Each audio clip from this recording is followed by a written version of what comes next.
Labis ang kagalakan na nadarama ngayon ng pamilya Gregorio matapos umanong makamit ang hustisya sa pagpaslang sa maginang sina Sonia at Frank Anthony Gregorio noong December 2020.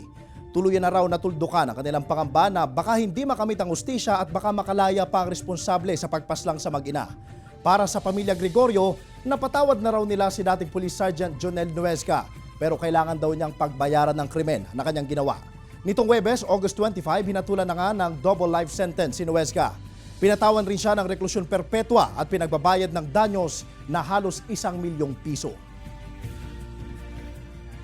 Natuwa po dahil na nag-examine ng hustisya, talagang pati mga anak ko, yun natuwa, mga pamangkin ko kasi kasama ko sa korte. Justice is finally served with the conviction of former Police Sergeant Jonel Nuesca. Nauunawaan namin ang pakiramdam ng pamilya Gregorio na hindi ito sapat sa bayolenteng pagkawala ng buhay ng kanilang 2 kaanak. Subalit na ipakita dito na umiiral ang hustisya sa ating bansa at kailanman ay hindi kinukonsinti ng inyong Philippine National Police ang mga ganitong uri ng pulis.